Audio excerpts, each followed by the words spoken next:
Hola, hola, hola. It is Brianna Cespedes back with you again. I'm back from Cuba. I made it. I'm alive. Very thankful to be back in my country because it's always a little bit scary there. Like losing your passport could be the end of you and you could get stuck. So, very, very thankful to be back from Cuba, but also was really thankful to go. I have to tell you all, I have so much to say. I'm going to focus specifically this episode on the church and I want you all to be aware of what's happening there. But just some first initial reactions after coming back. I have to tell you, we live so conveniently. We have so much here. I was able to drive my car without any worry or fears of it being stolen or breaking down. I go to a grocery store that has a full aisle of whatever foods I want. I can go get my toothbrush. I can get a comb with no problem at all. And these simple things of life are everyday struggles and burdens for Cubans.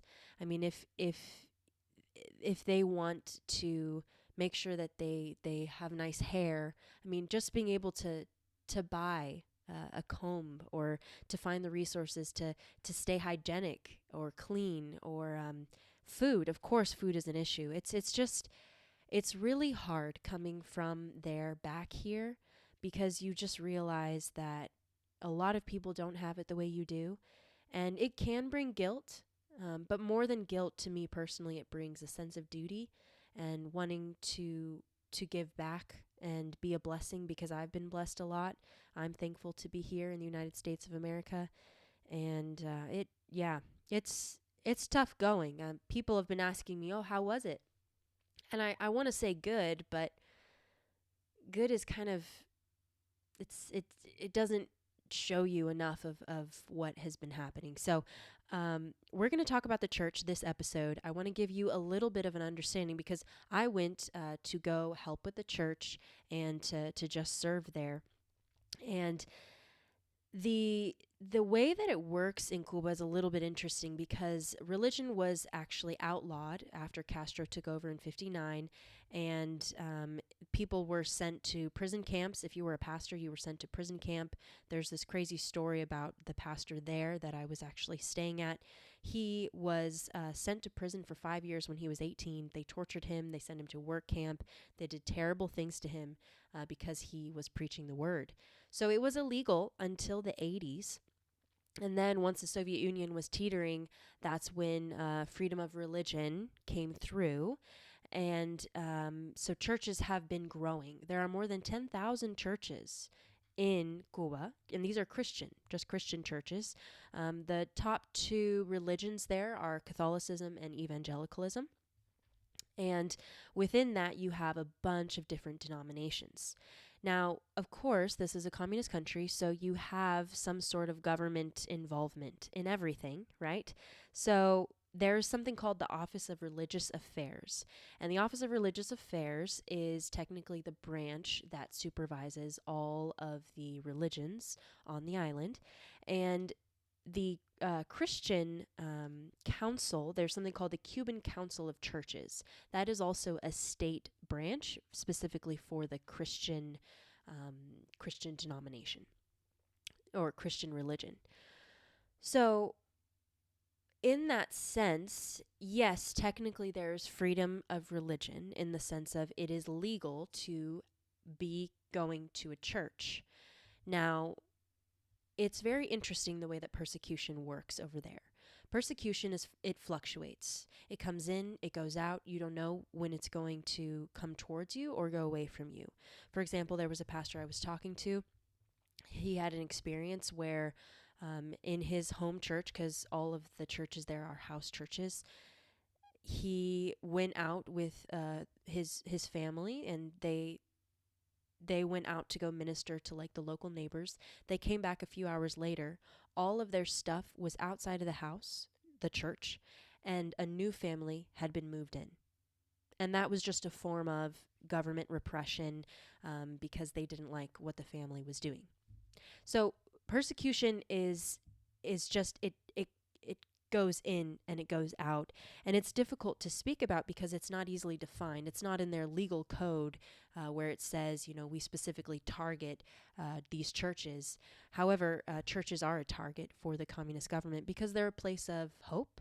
People have a lot of strength and faith.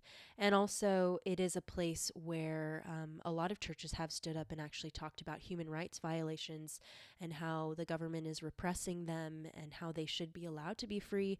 Some churches have actually spoken up against the political prisoners of Once Julio. So there's quite a bit of surveillance that they are being watched. The churches are being watched, and we felt that heavily when I was there.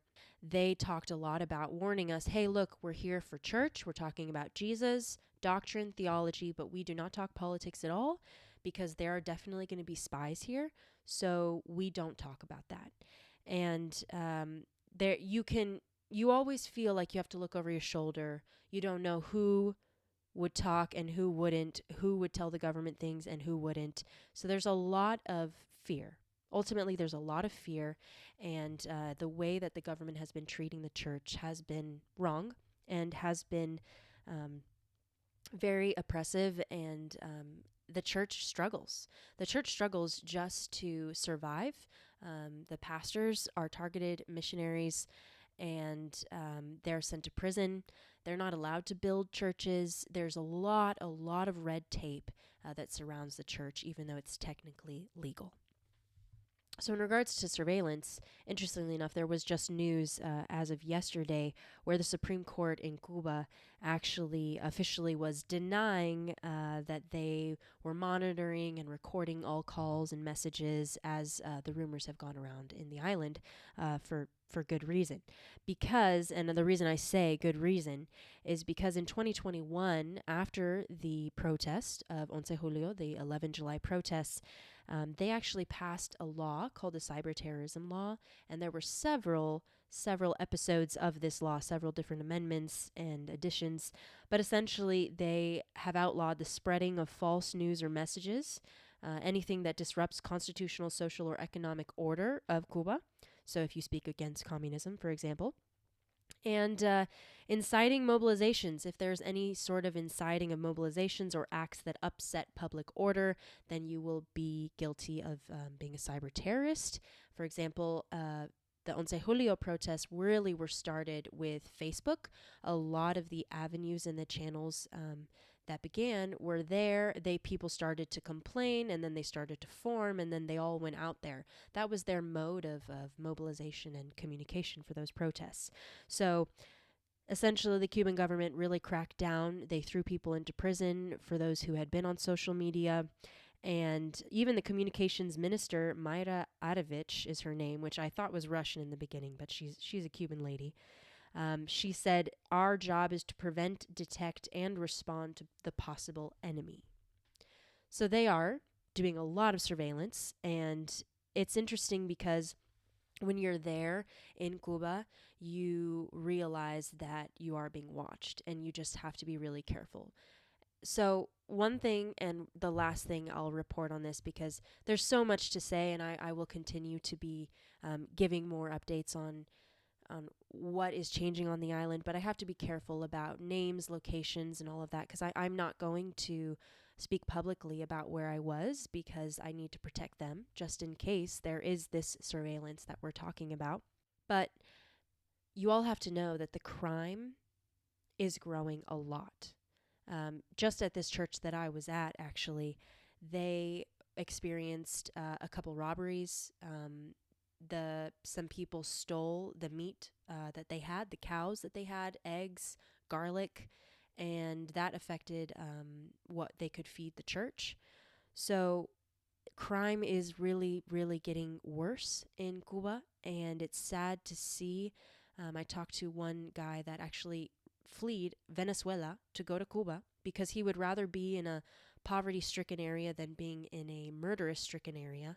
But he feels like Cuba is becoming the next Venezuela in regards to their violence. So there's a lot of fear there, and it was really hard to see. I mean, before I could walk around with some sense of safety as long as I stayed close by.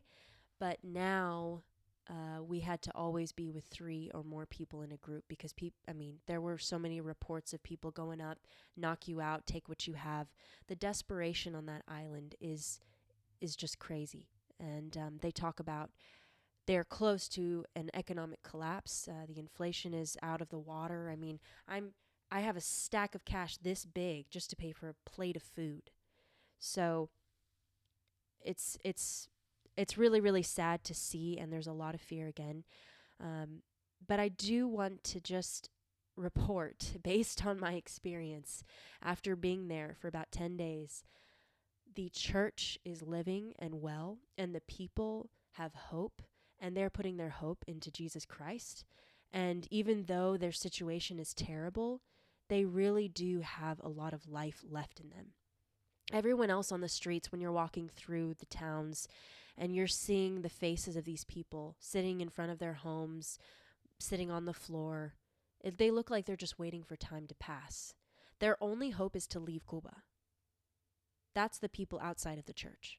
But the people inside the church, they're full of life. They have energy. They want to serve. They have purpose beyond themselves. And that is the type of hope that is far greater and far better lasting than any political sort of change. So the spiritual change on the island is strong, and I just want to finish with that sort of hope. The church is growing, and thus hope is as well. Thanks for listening, and I know it probably wasn't satisfying enough for you for everything I could share, but I'll try to share and also just be careful about what I do just for the sake of safety of those Cubans over there. But yeah, pray for the church. Pray for the Church of Cuba.